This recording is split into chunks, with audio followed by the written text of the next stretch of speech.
Okay guys, make sure to like, comment, and subscribe. Now, fasten your seatbelts. Here we go.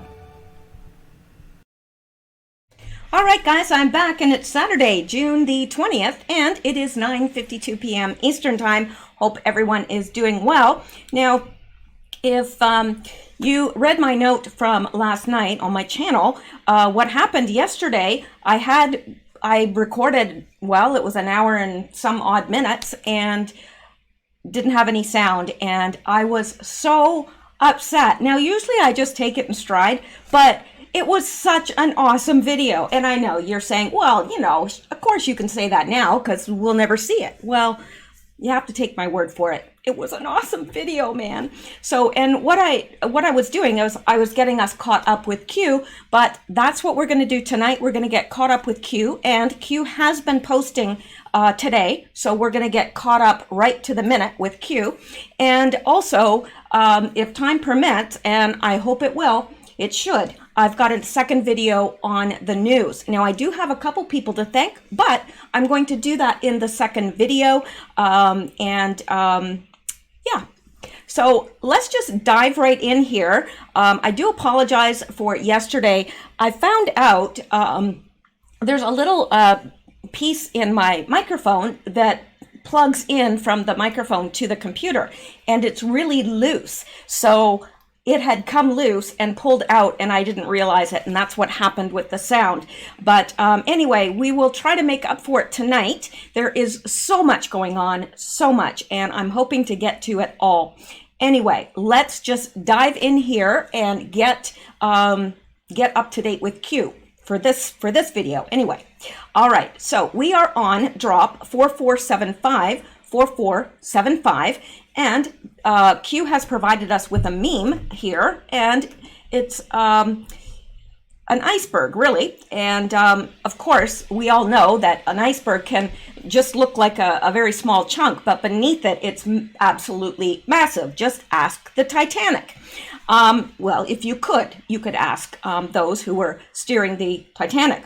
Anyway, in 2016, this is the meme, Trump 2016 silent majority. The silent majority is still the major part of the iceberg. And of course, there's just this little bit sticking up. And over here, Trump 2020, you can see how large the silent majority has grown to be. It's absolutely mammoth compared to the tiny little bit of visible iceberg that we see. And I think that that is a very good meme to illustrate where we're at. And there is a huge majority that is silent because, well, we're being silenced, really. Nobody cares what we think. You know, they'll censor us off of all social media, etc. Not only that, because of violence, I think a lot of people are holding back on saying, hey, yeah, I'm a Trump supporter, because you might as well just put a bullseye on your forehead. So, yeah, I do believe, and people are, more and more people are waking up and seeing through the ruse. So, I do believe that this is a correct meme. Now, over here, from Lisa Mae Crowley, we have, with 96% approval rating in the Republican Party, more Democrats walking away from Dem Socialist Party every day. Attempts by Rhino, Never Trump losers, forming pro-Biden super PACs and releasing libelous ads by Lincoln Project. The odds are ever in our favor. And I think so. It's becoming so obvious now that really you have to be almost zombified to believe the crap that they're dishing out. And yeah, there's still people that believe it, but less and less people all the time. So, you know, that's the thing with the Democrats. They always overplay their hand. And that's like somebody else I know. Well, Satan himself always overplays his hand and is found out, and that is what is happening here. Anyway, this from SunQ2 says silent majority has grown substantially since 2016 election. Blowout ahead for 2020. Get ready. Time for the silent majority to get loud. Now, what do I think? Well, I think we're going to go through absolute hell on earth between now and November. That is what I truly, truly believe. If you don't believe that, then you are more than welcome to your opinion, because you know what? If we all think exactly the same, if you and I thought 100% the same on everything, one of us wouldn't be necessary. And I have a feeling it would be you. I'm just kidding. But no, really, I mean, you know, it's okay to disagree. But I have, that's a very educated guess based on everything that I'm seeing right now and everything that's ramping up. We are in for a rough summer. All right, let's move ahead now. And we're on drop 4476. 4476. The Dems and the mainstream media are following Hitler's playbook to gain power. And indeed, they are. Now, this is something interesting. I have always been fascinated with Nazi Germany. My first university degree was in psychology, and during that period of time, I became very, very fascinated with Nazi Germany because I couldn't understand how such an evil could come into play and be allowed by the majority of people. So I've taken many university courses on World War II and the Nazis and so forth. I mean, extensive courses. And also I've written, oh my gosh, I can't even tell you how many papers I've written on it. And, probably read, I mean, without exaggerating, probably hundreds of books. No kidding. I mean, probably the least would be about 150, but I've definitely read over 100 books. Just about anything that's been written, I've read. And I've always been trying to grapple with that idea of how did this happen? It wasn't that long ago. And the other thought that came to me is, how did it happen? And what's preventing it from happening again? And the answer to the second question is nothing. It is happening again. We're seeing it. And you look at this. This is the Antifa and the Nazi flag. Now, this is the Nazi flag. It is the 1933 paramilitary wing of the Communist Party of Germany. And over here is the Antifa logo, basically. It's 2017 paramilitary wing of the Democratic Party of America. And that's exactly what Antifa is. They are weaponized. They are, it's not a innocuous group at all by any stretch of the imagination. But here's something else I noticed that I think is very interesting. Okay, you know, now somebody may look at this and say, no, that's different. No, it isn't different. You've got two flags here, and they are pointing right. And you've got a ring here, an outer ring and an inner ring. It's the same over here. You've got an outer ring and an inner ring. You've got the logo here and on the bottom over here. And you've got two flags. Now, the only difference is this. Of course, the color, one is black and one is red. Here, they are both red. But this one is pointing right. And what they have done is flipped that logo horizontally. They flipped it horizontally, and this one is pointing left. Now, how interesting is that? Because Nazi Germany was a far right. It was far right. It was extremely conservative, but it was way far right. And Antifa is way far left. So I think it's interesting that these flags are pointing left while the Nazi flags are pointing right. That really jumped out to me. So anyway, Q says coincidence? Of course it's not a coincidence. Of course it's not a coincidence. You know, it's fascinating actually, because those who don't remember history are doomed to repeat it, and that's where we are. Because, you know, our schools have been so dumbed down. We are, you know, kind of held hostage by Common Core. And, you know, the kids don't understand history and all these things that we used to take for granted because we were taught them. In fact, a lot of kids don't even know how to read an old time clock. They're used to reading a digital clock. They can't read, you know, a normal clock. And a lot of them can't even write cursive anymore because they don't teach it in school. They print. And I'm seeing that more and more from adults. They print everything. They don't write it. And Anyway, we are being held hostage by that. We are dumbed down, and we can see by what has been happening with tearing down the statues, where they tore down statues that commemorated, a black regiment, the first black regiment in the Civil War. They tore that down. Now, why? I don't know. They obviously didn't understand what it meant, and I don't think that they understand a lot of these statues they're pulling down. It doesn't make any sense. They're just pulling them down to pull them down, because it certainly is not, these are positive figures, but yet they pull them down. All right, so Q says, old playbooks still being used today? Well, it was successful back then, so why not reuse it? I think that's how they think. Well, let's see how they did it. Let's copy that. That's what they're doing. Then versus now. Compare and contrast. Then, and we have this article that we're going to go. I think this one is, yeah, right here. Hitler, I clipped it out for us to save us a little bit of time. Hitler into power, 1929 to 1934. Hitler was appointed chancellor in January 1933. His rise to power was the result of many factors: the impact of the Depression, the weakness of Weimar democracy, and the strengths of the Nazi Party. Now, it's interesting if you study how they came into power and why. You will see that World War I played an immense role in bringing Hitler into power in World War II, because after World War I, Germany was absolutely decimated. They had lied to the people. I'm sorry, that is my cat banging on my closet door, and it's loud and irritating. He does that because he knows it irritates me, and he wants me to get up and give him some kitty treats, but I think he will last.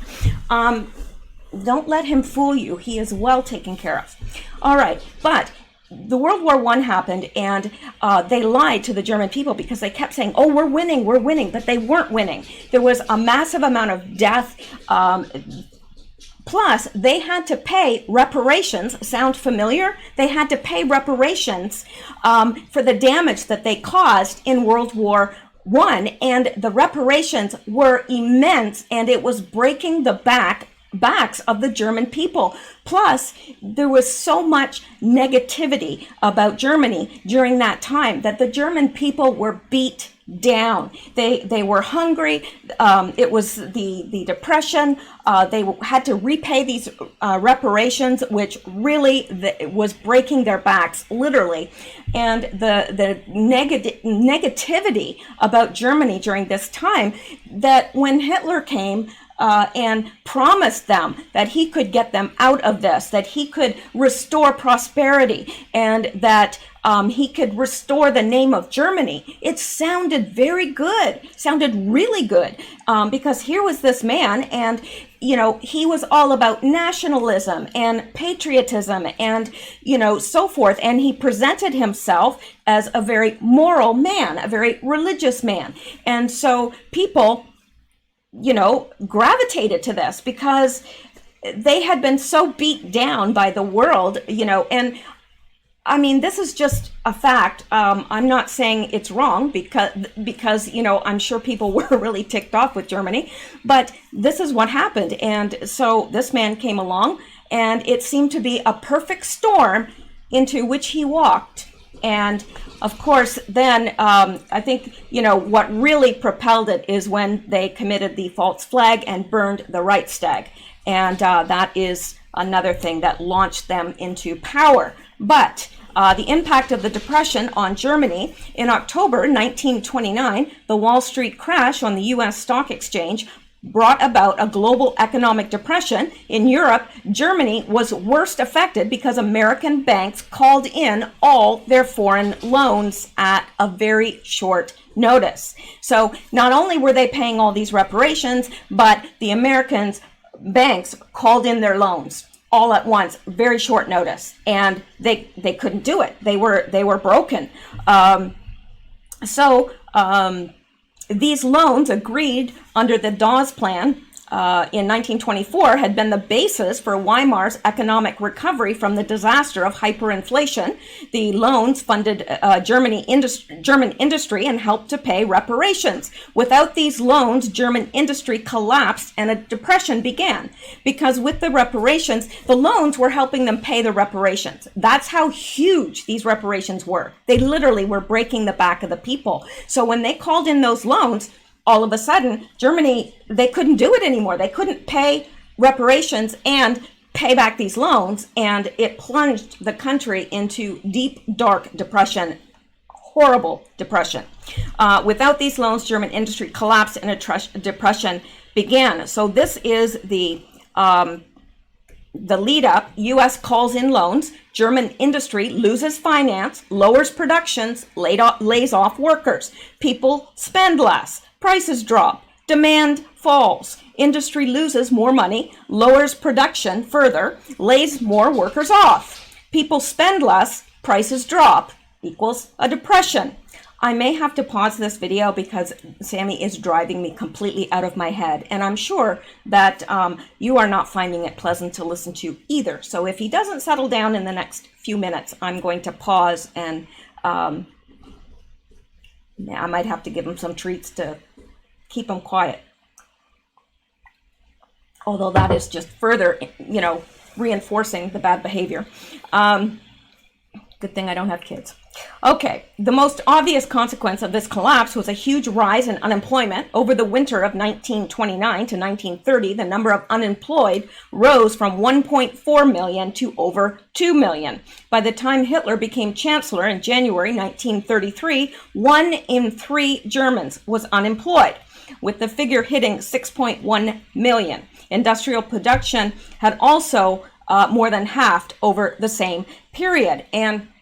And two, when Hitler first came to power in those first years, they began getting rid of dead weight, what so many refer to as useless eaters. Now, I don't subscribe to that. I think every single life matters, whether you are physically disabled or mentally disabled or what have you, developmentally disabled, your life matters. But in Germany, because of this high unemployment, because there was this depression, Hitler decided, well, what we're going to do is we're going to kill off these people that are in, long care facilities, people that were in institutions and so forth. And suddenly their loved ones would get a letter, and there might be a little piece, like a ring or something of their belongings, and they would say, I'm so sorry, they passed away suddenly. But of course, as more and more people were euthanized, and that's what happened, well, murdered. I think they were more murdered. They weren't volunteering, I can tell you that much. More people would get together and talk about this. Then it became evident what was happening. So the disabled, mentally disabled, any sort of physical defect that would keep you from working, you were euthanized. And this, I think a lot of people, by the time they realized what was going on, thought, well, you know what? We can't afford to keep these people. So that is what they did. And then, of course, it led further. It wasn't just the Jews that were killed during the Holocaust either. And please, any Holocaust deniers, I will delete you. There is too much history that proves that this happened. I have, in all these courses that I took, there were so many witnesses that had survived. They were either a baby that was smuggled out or what have you. But no Holocaust deniers. But anyway, it wasn't just the Jews. It was also anybody that was homosexual, which is interesting because many of the SS were homosexuals. Anyone, the Gypsies, the Romas, they were also murdered. There was more people than just the Jews, but the Jews were the bulk of who was killed. So anyway, let's go back and finish this. I just felt compelled to give you a little bit of, probably many of you already know because you're probably in the age group that received a proper education. So anyway. So that is the first link he provides, and it says the Associated Press news agency entered a formal cooperation. You know what? I just read the wrong one. So let's come down here. So keep that in mind. But the first one I was supposed to read was this. And this is absolutely mind-blowing to me because I've studied this, I've read so many books, and yet I've never heard this, ever. So this is very interesting. This is an article that came out in 2016, revealed how Associated Press cooperated with the Nazis. Now you're going to see a huge correlation between what happened then with the press and what's happening now with the press. German historian shows how news agency retained access in 1930s by promising not to undermine strength of Hitler regime. The Associated Press news agency entered a formal cooperation with the Hitler regime in the 1930s, supplying American newspapers with material directly produced and selected by the Nazi propaganda ministry. Archive material unearthed by a German historian has revealed. When the Nazi Party seized power in Germany in 1933, one of its first objectives was to bring into line not just the national press, but international media, too, should be as well. The Guardian was banned within a year, and by 1935, even bigger British American agencies such as Keystone and Wide World Photos were forced to close their bureaus after coming under attack for employing Jewish journalists. Associated Press, which has described itself as the Marine Corps of journalism, always the first in and the last out, was the only Western news agency able to stay open in Hitler's Germany, continuing to operate until the U.S. entered the war in 1941. It thus found itself in the presumably profitable situation of being the prime channel for news reports and pictures out of the totalitarian state. And so many people, after the Allies went in and liberated these camps and so forth, people were absolutely stunned. And people in America and around the world were saying, how did we not know? Well, that's how we didn't know, because the press was bought and paid for by the Nazi Party. And the only press that was there was the AP press, and they reported what the Nazis told them to report. So of course the world didn't know. Now, did the American people that were involved in the war know? Yes, they did, because there's the question that always arises in discussions about it, why they couldn't bomb the concentration camps. They couldn't do that because there was innocent people there. The people that were in these camps were innocent. Of course, there were also guards and so forth there who were not, but for the majority, they were innocent. So they couldn't bomb the camps, but they could have bombed the railways that led to the camp. Yes, they would have built them back, but they could have bombed them again. And there's always been that lingering question, why didn't they do that? Because if you could prevent the trains from getting there, but of course I digress. In an article published in an academic, in an article published in Academic Journal Studies in Contemporary History, historian Harriet Scharnberg shows the AP was only able to retain its access by entering into a mutually beneficial two-way cooperation with the Nazi regime, kind of like how the mainstream media has entered into an agreement with the Democratic Party. Kind of like that. Kind of like the same thing.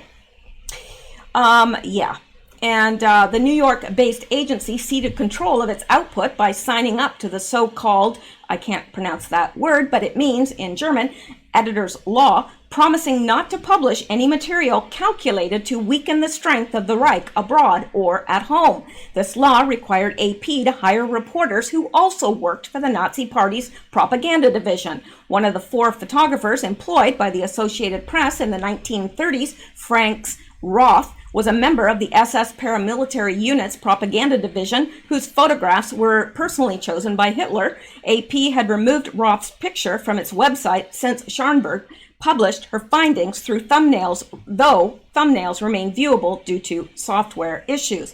AP also allowed the Nazi regime to use its photo archives for its virulently anti-Semitic propaganda literature. Publications illustrated with AP photographs include the best-selling SS brochure, Der Untermensch, The Subhuman, and the booklet, The Jews in the USA, which aimed to demonstrate the decadence of Jewish Americans with a picture of New York Mayor Fiorello LaGuardia eating from a buffet with his hands, and you see that there. Coming just before Associated Press's 170th anniversary in May, the newly discovered information raises not just difficult questions about the role AP played in allowing Nazi Germany to conceal its true face during Hitler's first years in power, but also about the agency's relationship with contemporary totalitarian regimes. While the AP deal enabled the West to peek into a repressive society that may otherwise have been entirely hidden from view, for which Berlin correspondent Louis P. Lochner won a Pulitzer in 1939, the arrangement also enabled the Nazis to cover up some of its crimes. Scharnberg, a historian at Hull's Martin Luther University, argued that AP's cooperation with the Hitler regime allowed the Nazis to portray a war of extermination as a conventional war. And we can see that is happening now because the crimes of the Democrats are being hidden by the mainstream media. Notice that if there is anything to do with a Democrat that crime related, very, very little news. But anything negative about Trump or Trump supporters or what have you, of course, it blows up the airwaves. All right. In June 1941, Nazi troops invaded the town of Lviv, I'm not sure if I'm pronouncing that right, in western Ukraine. Upon discovering evidence of mass killings carried out by Soviet troops, German occupying forces had organized revenge pogroms against the city's Jewish population. Frank Roth's photographs of the dead bodies inside Lviv prisons were selected upon Hitler's personal orders and distributed to the American press via AP. Instead of printing pictures of the days-long Lviv pogroms with thousands of Jewish victims, the American press was only supplied with photographs showing the victims of the Soviet police and brute Red Army war criminals, Scharnberg told The Guardian. To that extent, it is fair to say that these pictures played their part in disguising the true character of the war led by the Germans, said the historian. Which events were made visible and which remained invisible in AP's supply of pictures followed German interests and the German narrative of the war. And of course, these are bloody pictures. I don't know if you have ever seen actual photographs that were taken after they went in. If you have, you will never forget them. I know when I went to Queen's University, which is here in Canada, the course that I took showed us actual photographs.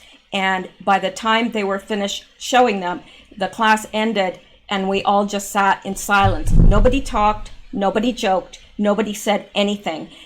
I think I left and threw up. I'm quite sure. I know I was very sick. I can't remember if I actually threw up or not, but I went straight to the bathroom. Everyone got up in silence and they walked out in silence. I've never seen anything before like that, and I've never seen anything since. But it affected every single one of us in that lecture hall. Every single one of us. You could see in people's faces absolute disbelief and horror. I will never, ever get those pictures out of my head. If I live to be 100 years old, they will never leave me. And I hope we never see anything of that magnitude again. But I'm afraid that's probably unlikely. Okay, so an AP spokesman told The Guardian, as we continue to research this matter, AP rejects any notion that it deliberately collaborated with the Nazi regime. An accurate characterization is that AP and other foreign news organizations were subjected to intense pressure from the Nazi regime from the year of Hitler's coming to power in 1932 until the AP's expulsion from Germany in 1941. AP management resisted the pressure while working to gather accurate, vital, and objective news in a dark, dangerous time. The new findings may have only the new findings may only have been of interest to company historians were it not for the fact that AP's relationship with totalitarian regimes has once again come under scrutiny. Since January 2012, when AP became the first Western news agency to open a bureau in North Korea, questions have repeatedly been raised about the neutrality of its Pyongyang bureau output.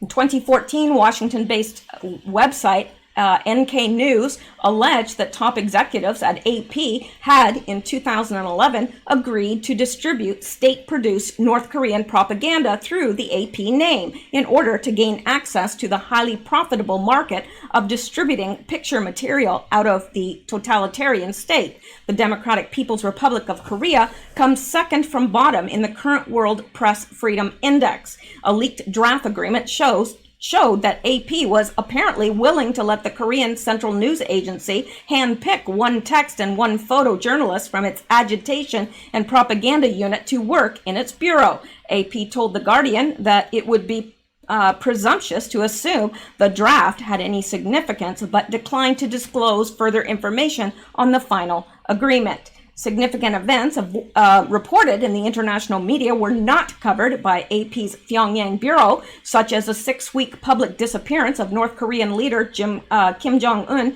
in September and October of 2014, the November 2014 Sony Entertainment hack that had allegedly been orchestrated by a North Korean cyber warfare agency, or reports of a famine in South, I can't pronounce that province, but it's a province in the south of North Korea, in 2012, when the French news agency, Agence France Presse, signed an agreement to open a bureau in Pyongyang in January this year. AP's former Pyongyang bureau chief, Jean Lee, commented that it was a sign of the regime's increased confidence in its ability to keep foreign journalists under control.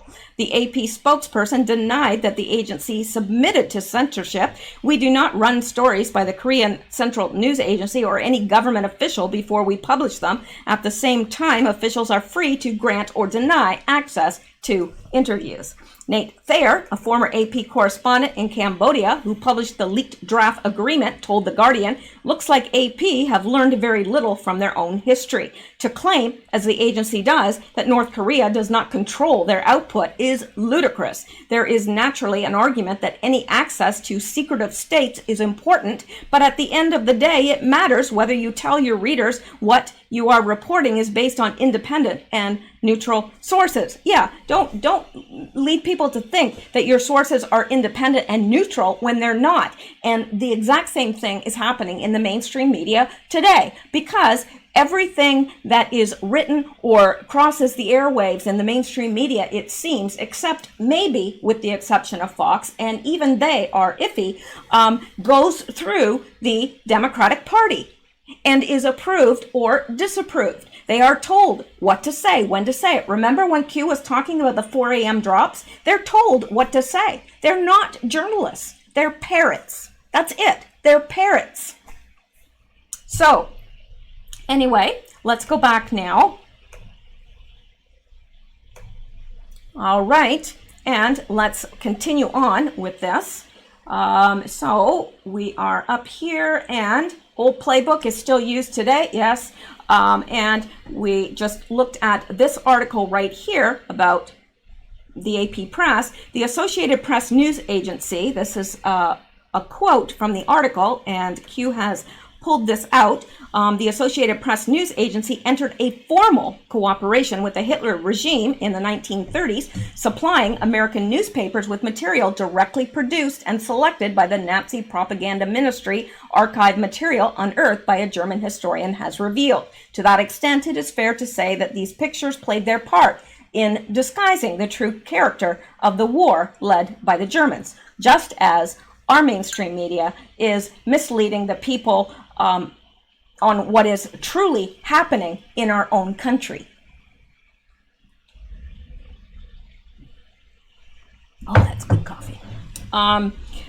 So let's come down here. So it says, how did Hitler gain power? Well, we've already discussed that in part, and we've looked at the timeline. What events created population defiance, extremism, the insurrection, And we went over that as well, what happened. And Q says global economic depression. Well, yes, it was that, but it was much worse in Germany than it was in other parts of the world.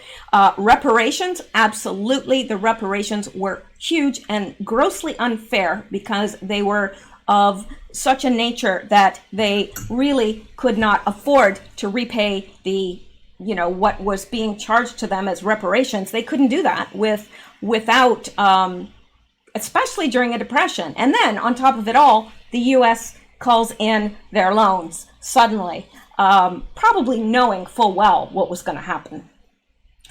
Huge rise in unemployment.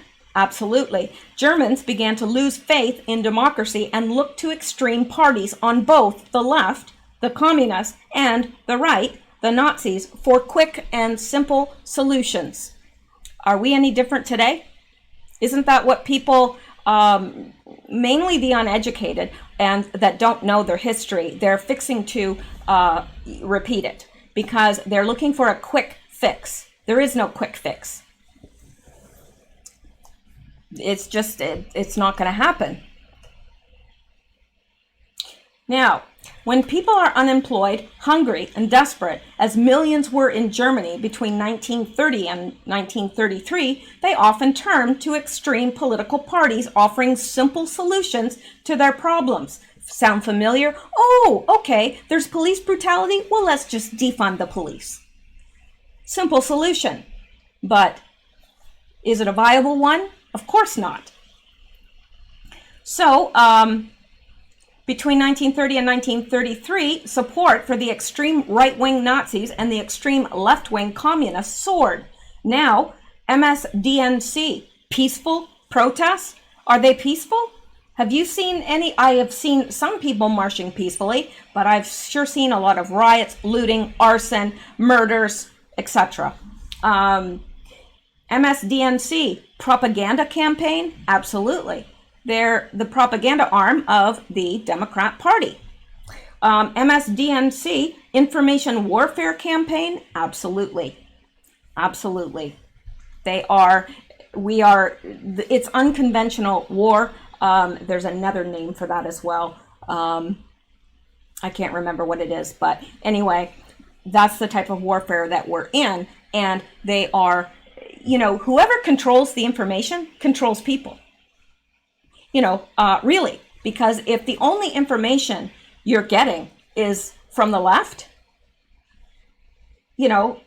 really, you start agreeing with it because that's all you're hearing day after day after day. No matter what channel you go to, you're hearing the same thing over and over and over, the same phrases, the same whatever. And after a while, you're just hearing people repeat it back. You can tell who's listening to the mainstream media and who isn't by the way they talk, because they'll repeat it verbatim.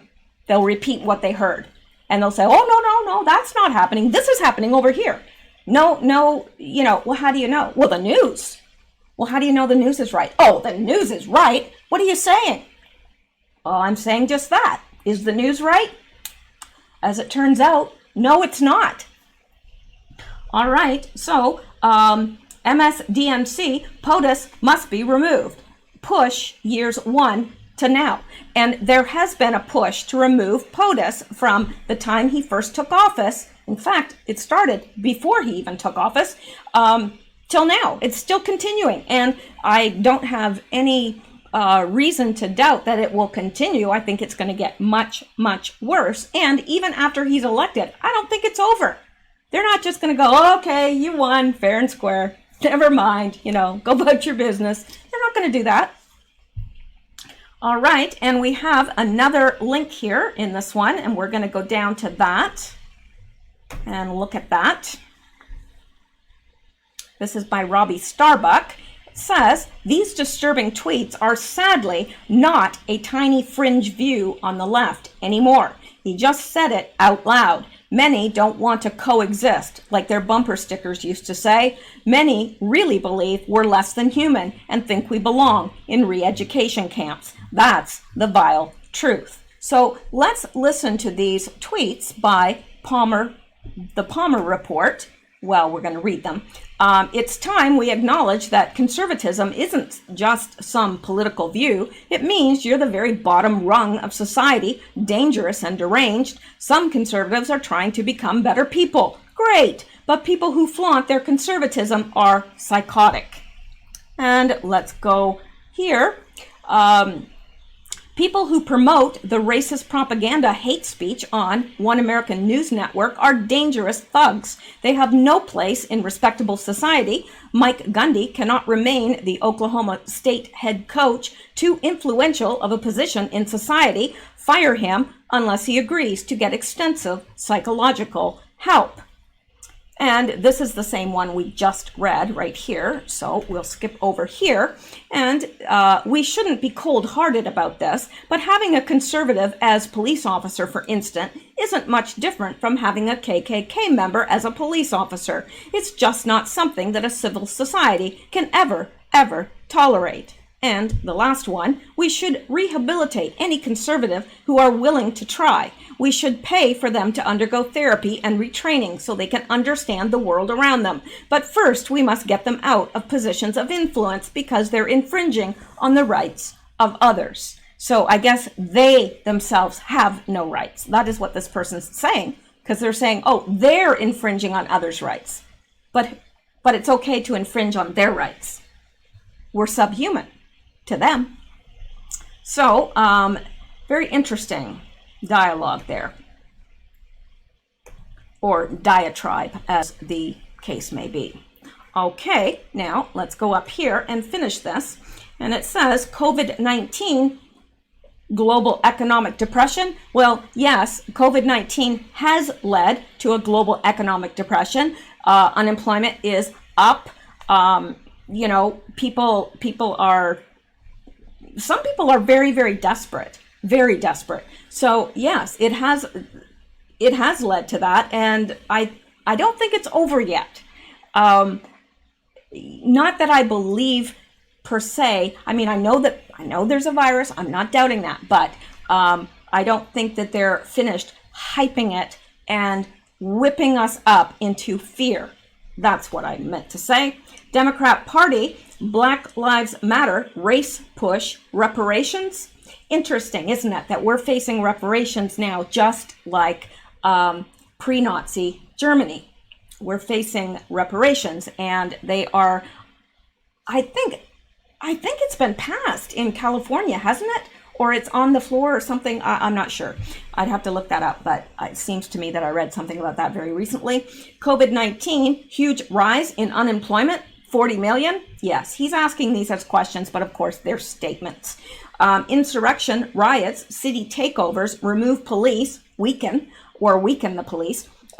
Property destroyed, assaults, murder, released by Democrat governor, mayors back to the streets. Yeah, wasn't that interesting how they released these people back into the streets right before all of this happened, because they were so worried that they might get COVID. And in fact, they just about, it lost by one vote, they just about released the Green River Killer. Now, do you really think he's rehabilitated? He was responsible for, wasn't it 70 some women he killed? And what do you think would happen if he got out? Well, we all know what would happen. So they released these criminals, some of them violent, back onto the streets. Now, here's something that I thought about the other day, and I'm wondering, because some of these people may have been recruited in the prisons. Some of these people that are causing some of this havoc and so forth, they could have been recruited in the prison and told them, you know what, we'll let you get out, but you got to do this. It wouldn't surprise me. It really wouldn't. It would be interesting to find out how many of those released back to the streets have been involved in the rioting, looting, arson, etc. It would be very fascinating. I don't know how you could come across such information, but it would be truly fascinating. All right, so division, hostility, race war, etc. They're trying to whip this country up into a race war. Absolutely they are, pitting white against black. And it's ridiculous, because I don't believe that there are the problems that they would like us to believe. Well, there are now, and yes, there have been to some extent, but I think that blacks and whites get along just fine when left to themselves. That's my experience. When I lived in Baton Rouge, Louisiana, where I lived, there were the condo that I lived in. There were plenty of, actually, there was probably more blacks than whites, because there's more blacks than whites in Baton Rouge. And you know what? We all got along. I mean, the neighbors, we helped each other, and especially after the hurricane, we helped each other, and, we shared all our food, because what happens in a hurricane, the electricity goes out, and what you have to do is cook all your food, or you're going to lose it all. So we all brought all our food together and made a great big feast, and we had a feast, and then we starved. Really, that's true, because there's no refrigeration or anything like that. I think I was without power for 8 days, and they were the longest 8 days of my life, because when it is stifling hot, and after the hurricane left, it's just, you're left with this really still, hot, humid air that is stifling. So yeah, I don't ever want to have that. The experience was interesting, and yeah, okay, it was, but I don't ever want to repeat it. All right, so end goal then versus now. Well, it's the same. The end goal then is the same as the end goal now. Complete and total control. Totalitarianism. That's exactly what we're staring down the barrel of the gun, and that gun has the name totalitarianism on it. Okay, government control. Absolutely. They want to control every aspect of our lives. Every aspect. Understanding the past helps to understand the present. Q. Absolutely. That's why I love history. I love to study history, because for that very reason. And the thing is, when I'm studying it, I always want to understand what led to that. Why did that happen? It's fascinating. All right, now this from Lisa Mae Crowley. AP pushed Nazi propaganda then, and in 2012 began pushing North Korea propaganda. Read how Hitler came to power. So many parallels with today's events. Propaganda is key. Sound familiar? Palmer report equals total scumbag. Well, I'm right there with you, Lisa Mae Crowley. I believe that as well. I can't believe that there are people that think like him. He can't believe that there are people like us who think like us. Interesting. And Sun Q2 says the globalists are using the same strategy they used in the 1930s with Hitler and Germany, but they are attempting to use it against the USA. The evil of these people knows no end. They are willing to murder millions to recapture power. Judgment will be horrific for these monsters. When I stop and try to think about how someone can be so evil, I have to stop and realize that I will never be able to comprehend it. And you know what? You don't want to be able to comprehend it. They continue to use their old playbook. In the 1930s and 40s, the media worked with Hitler and wrote stories supplied directly from the Nazis and published the stories in American newspapers. Hitler rose to power in Germany due to the economic depression, which in part is true, but there was just so much more to it than just the depression.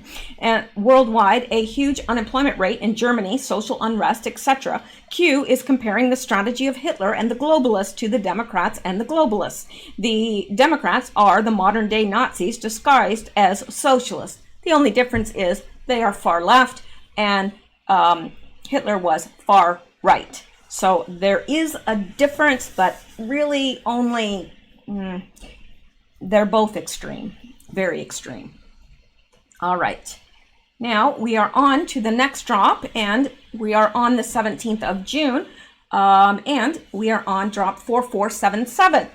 Can it be proven that Democrat governors in New York, New Jersey, California, Pennsylvania, and Michigan deliberately increased COVID-19 death counts? Yes, it can be proven. Otherwise, he wouldn't be asking that question now, would he? Absolutely not. So he leaves us with a link, and it goes to Steve Scalise, his Twitter account. So let's look here.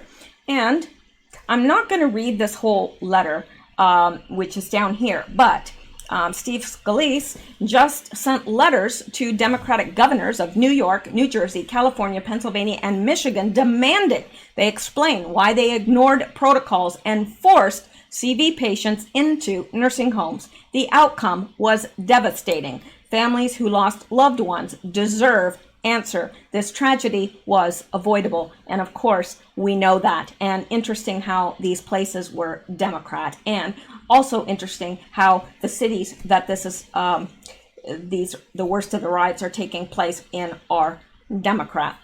Now, I'm not going to read this whole letter. It's not necessary, but they are demanding answers and they are looking into it. And I think that is something very positive. I believe some of these governors need to be held to account and really charged with murder. They murdered these people. There's just no denying that. You know, even a 5-year-old, if you told that 5-year-old that there was this virus that was deadly and the people that were the worst, the most vulnerable were the elderly, and you ask them, do you think it's wise to put somebody that has this in with them? Even a 5-year-old would say, no, don't, no. And yet they somehow didn't have enough neurons to figure this out. I don't believe it. It was deliberate and intentional. All right, let's go back. And it says it's not what you know, but what you can prove. Can we prove it? Well, again, I don't believe Q would ask the question unless he had the answer. Can we prove coordination? Well, again, I would say yes, or he wouldn't be asking us. Of course they can prove it. They have everything. Remember, we have it all. Question, can we prove deliberate action to include death count to justify vote by mail, stay at home, bailout state, kill economy, kill POTUS rallies, increase unemployment, etc.? Well, I think yes. Otherwise, why ask the question if you couldn't prove it? You can prove it. That's why he's staying it. So heads up, Dems. Game's up. All right, this by Lisa May Crowley. Assuming some of these Dem governors and key Dems in Congress have active FISA warrants, coordinated COVID release with China, I'm sure the answer to these questions is yes. Military intel likely has ample proof. My question, when will the public learn about this? That is a good question. And I don't have the answer for that. Now, this by Sun Q2. Q links to Steve Scalise's tweet. We all know that Scalise knows the Dem governors murdered thousands of elderly by quarantining CV patients in nursing homes with the elderly where it spread. Q is saying it's not what you know, but what you can prove. He's asking rhetorical questions and therefore implying he can in fact prove that there was coordination between China, Democrats, and deep state to spread CV in the U.S. The purpose was to destabilize our economy by shutting us down completely. The Republicans in Congress will begin investigation into this matter. Hopefully, the evidence will come out fast before the November election. And we have no way of knowing or controlling when that information comes out, but I'm sure it will come out at the precise time when it can do the most damage. That's what I believe. Now, I'm going to just skip back here to number one, make sure we're still recording, and number two, to see how long we've been recording, because I may need to split this into two. We have been recording for 53 minutes, and we are still recording, which is a good sign. It's a very good sign, for me at least. So let us, I'm going to try in the next probably 10 to 15 minutes to get through as much as I can. Maybe we'll get through it, and maybe we won't.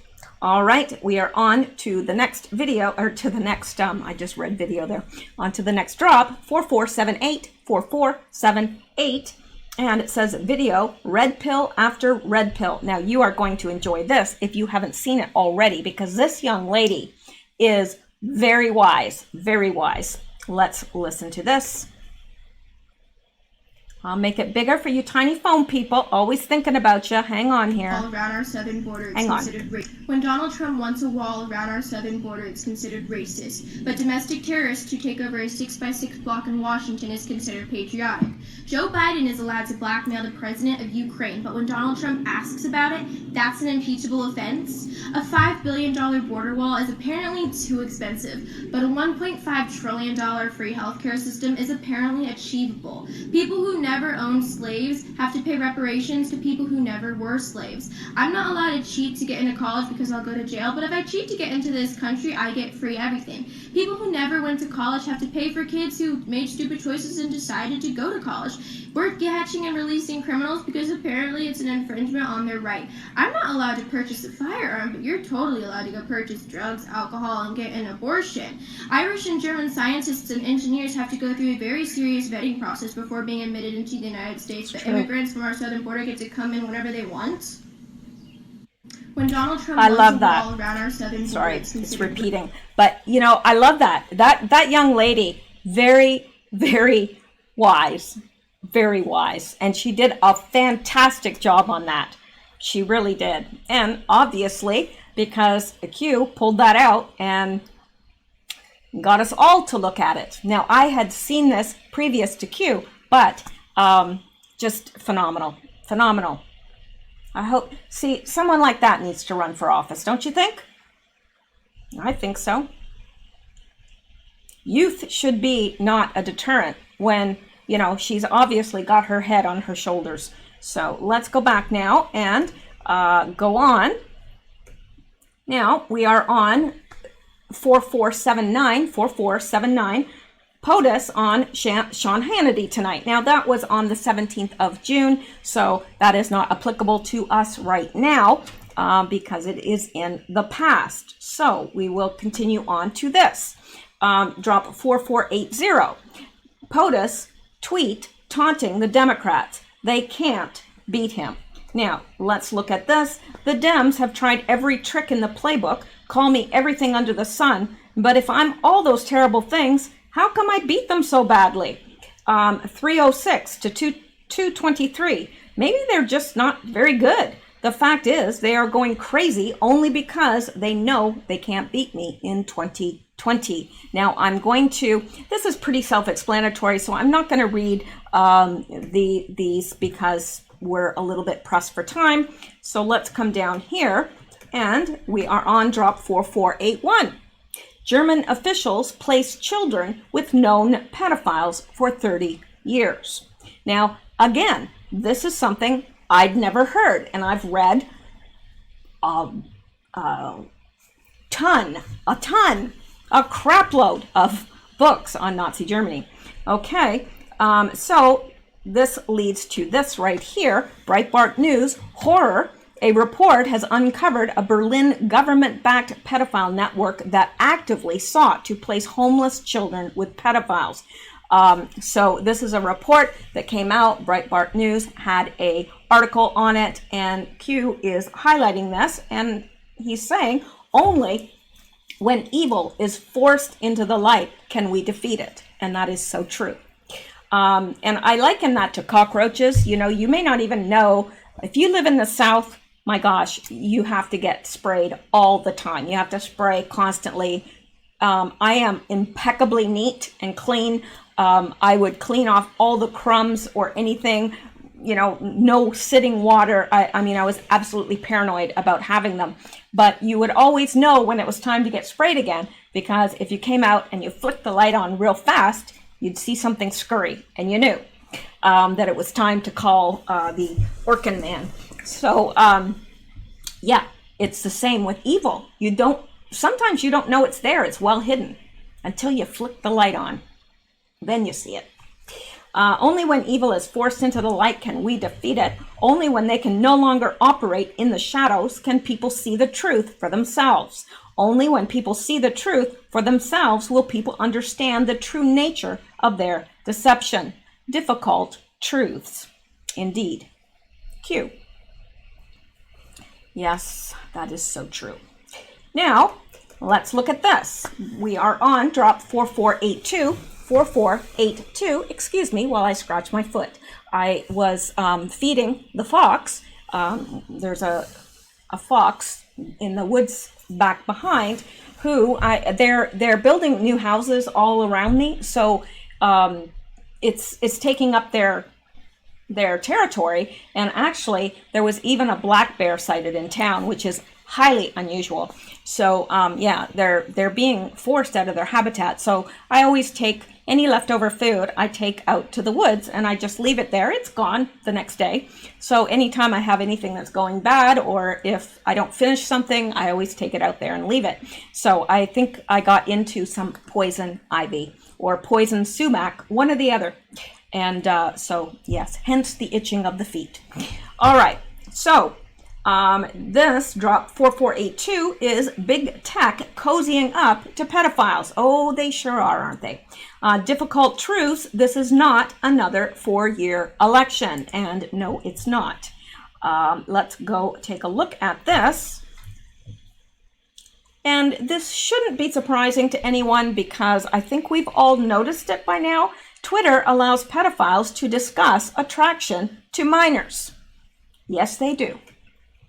In the past week alone, it was reported that Twitter had suspended journalist Andy Ngo for tweeting inconvenient facts about the purported epidemic of transgender deaths, and undercover journalism organization Project Veritas from running recruitment ads. But if you're a pedophile who wants to discuss your attraction to minors, Twitter's just fine with that.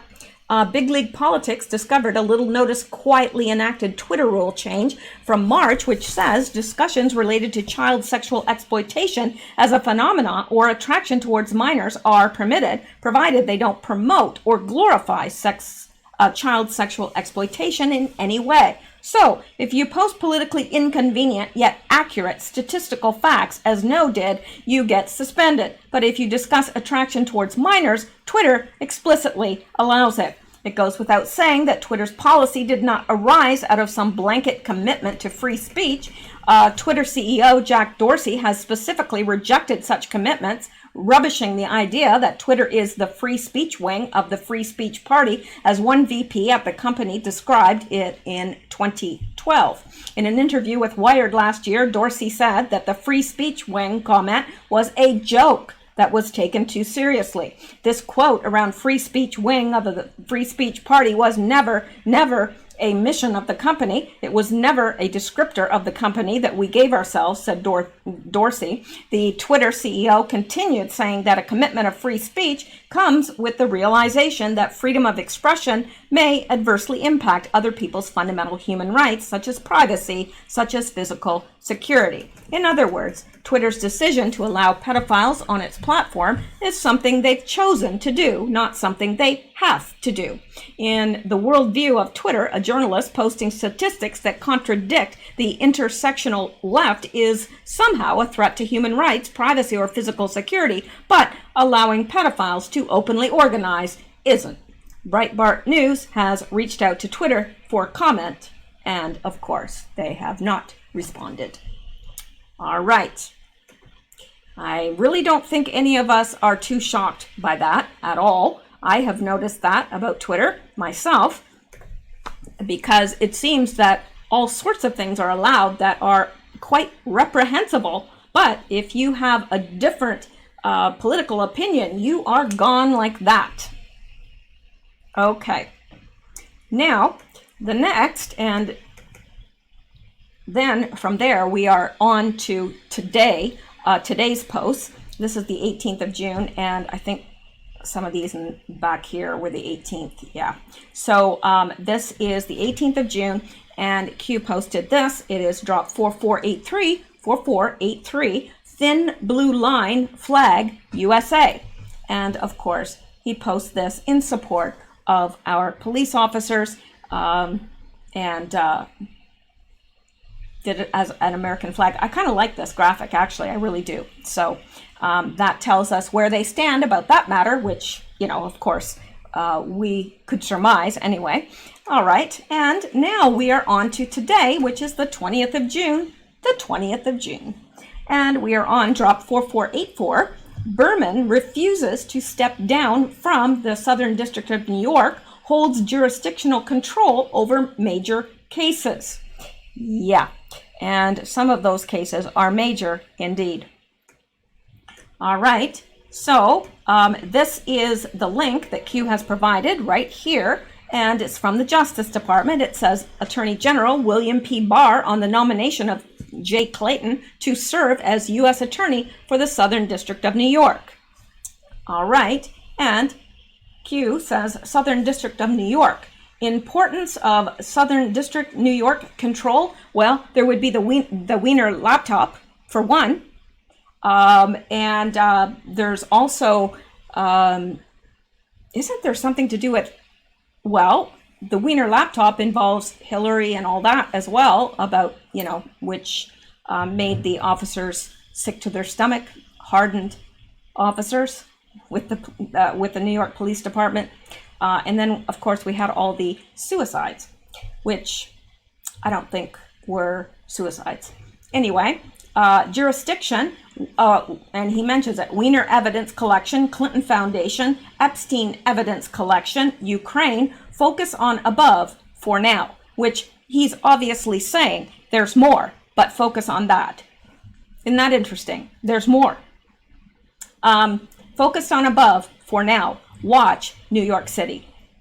Watch New York City indeed. Something's coming, guys. I know that I know that I know that I know that something is coming that we are not going to like. I feel it, and I just know it. I know that I know. Yeah. Okay, so now we have another link here that Q has provided, and we are going to look at that. It is the statement of U.S. Attorney Jeffrey S. Berman on announcement by Attorney General Barr. I learned in a press release from the Attorney General tonight that I was stepping down as United States Attorney. I have not resigned and have no intention of resigning my position, to which I was appointed by the judges of the United States District Court for the Southern District of New York. I will step down when a presidentially appointed nominee is confirmed by the Senate. Until then, our investigations will move forward without delay or interruption. I cherish every day that I work with the men and women of this office to pursue justice without fear or favor, and intend to ensure that this office's important cases continue unimpeded. Yeah, I think that's why they're making him step down, because of the office's important cases. All right, and let's go up here to finish the post here. It says the guard refusing to step down, POTUS refusal to formally nominate, appointed to post by Southern District New York judges, unusual, removal of acting, the stakes are high, they will fight, Super Bowl, Puppy Bowl, Q. Now, that is not the first time Q has used the Super Bowl, Puppy Bowl. Because we have it in a post which I have clipped out right here. And this was back the 20th of February, 2019, so over a year ago. John Solomon, the end is near, Mueller investigation, and there will be no charges against POTUS. All right, but down here, let's look at this. Excuse me, just let me take a drink here.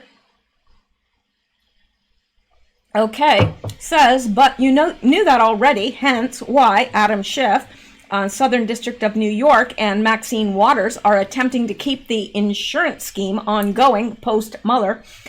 Fear, the fun begins directly after. They will make the Super Bowl look like a puppy show. Cute. Now, I'm not exactly sure what is happening, but there is a sexual, and up here Q says, let me see here,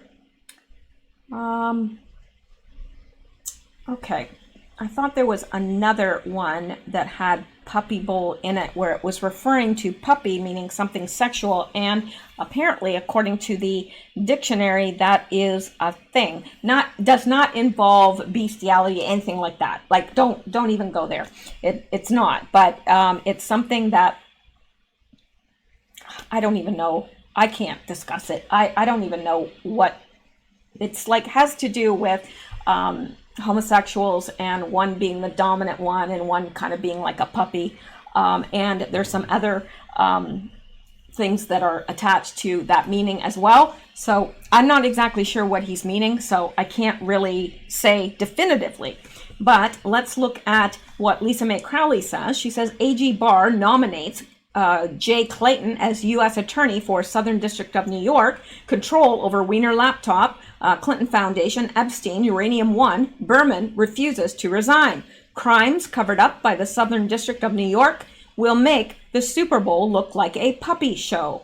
Puppy equals, and she put a question mark there. And I am no more, I don't know exactly what that means either.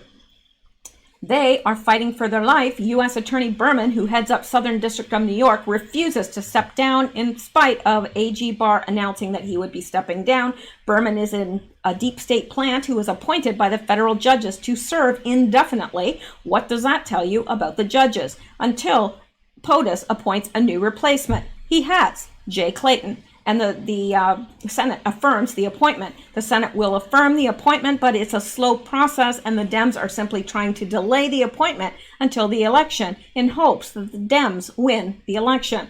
Q is saying the position is vital because major criminal investigations involving the Clinton Foundation, Wiener Laptop, Epstein, Ukrainian scandal, and much more are being run out of the Southern District of New York. Q reminding us that this fight would make the Super Bowl look like a puppy show. For those wondering why arrests have not yet begun, this is part of the reason. POTUS operating through DOJ, but Deep State is well entrenched in key positions and federal judges are protecting them. Absolutely. And let's look at this. We are on drop 4485. Each United States attorney is subject to removal by the president. And that, according to 28 U.S. Code 541, United States Attorney, the president shall appoint by and with the advice and consent of the Senate a United States Attorney for each judicial district. Each United States Attorney shall be appointed for a term of 4 years. On the expiration of his term, a United States Attorney shall continue to perform the duties of his office until the successor is appointed and qualifies. Each United States Attorney is subject to removal by the president. Now, this is an anon that posted this, and it says, Barr can fire Berman, correct, anons? 28 U.S. Code Section 541, each United States Attorney is subject to removal by the president. So, yes, he can. And we come down here, and we have, this is the rest of the post. I just split it in two, but it says, do anons understand what is about to be unleashed? And I'm not sure I understand this because they're showing this. And this is Mike Pompeo. The dog's name is Mercer. Absolutely adorable dog. But it's interesting, isn't it? It says, do anons understand what is about to be unleashed? I guess maybe because he's, I don't know. I don't know. Anyway, let's look at what SunQ2 says. Make no mistake, POTUS can remove U.S. Attorney Berman at any time. Why doesn't he? Think timing. Waiting for the stage to be set in relation to these criminal matters. Part of that may be waiting for General Flynn charges to be dismissed. Mike Pompeo tweeted the photo of his dog Mercer carrying the leash. Unleashed. Okay, yeah. 2 days after Q dropped the unleashed post, trust the POTUS knows what he's doing. It's all about timing. And apparently this is, I wouldn't have viewed this as being unleashed because he does have a leash. He's just not, there's just not a person on the end of it. But okay, because Q is saying here, correct. So this interpretation is correct. All right, and we have just a couple more, so I'm going to push through here, even though this is making a very long video. Was AG Barr part of an external advisory board for the CIA? In short, yes. CIA director, early 2017 to April 2018, external advisory board, CIA members during this time. Was Bill Barr a member of the board? Yes. what advantages might exist to incoming AG Barr regarding member of External Advisory Board, CIA? What advantages might exist to Secretary of State regarding former director of CIA? It must be right. It must be according to the law. It must be proven. It's what you don't see. Durham is not the only game in town. Interesting. And Sun Q2 says Barr was on the CIA advisory board when Pompeo was CIA director. Barr, as an advisory board member, would have been provided with intel briefings. Undoubtedly, the U.S. military uses this time to prepare both Barr and Pompeo for their respective positions they hold now as Secretary of State and Attorney General. Pompeo knew exactly who the bad seeds were at the state, and Barr would have been given intel as to the deep state players at the DOJ and FBI. They likely were aware of the corrupt federal judges in the Southern District of New York who appointed Berman to U.S. Attorney, Southern District of New York, after Preet Barbera was fired. The access to intel provided both Pompeo and Barr at CIA would have given them insight into which employees of state and DOJ they could trust in the prosecution of the deep state crimes being handled by the Southern District of New York office. Interesting. And I do believe this is the last one, so we made it through and we're caught up with Q now. So we are on drop 4487, and it says AG Barr asks POTUS to fire Berman. So let's go here. And just in, AG William Barr responds to the Southern District of New York Attorney Jeffrey Berman. Unfortunately, with your statement of last night, you have chosen public spectacle over public service. I have asked the president to remove you as of today, and he has done so. I'm not going to read this letter because I think suffice it to know that that William Barr asked President Trump to remove him. And he's done so. Okay, so let's go back here. And Sun Q2 says, Honey Badger, don't play games. That is hysterical. If you know the Honey Badger meme. Honey Badger, don't play games. Berman thought he was slick, and now AG Barr made a public spectacle of him. Watch New York. AG Barr also warned Berman not to interfere with any ongoing investigations by deputy U.S. attorneys on his way out. Any such interference is to be reported to IG Horowitz's office. Interesting. So that catches us up completely with Q, and yes, I am going to do a second video, so stay tuned. Thank you guys for watching, and thank you especially to all of you guys that support the channel through Patreon or through coffee donations or sending me snail mail, what have you. I appreciate all of you very, very much. And those that even support the channel through comments and prayer. Prayer is extremely important. So thank you so much. If you notice, I finally got in to get my hair done, but they made it so dark. I'm like, what? Anyway, I couldn't get in to see my normal stylist because some are open and some aren't. So anyway, there you go. I will see you in the next video. You guys take care, stay safe, stay well, stay blessed, and please keep seeking the truth. Good night, guys.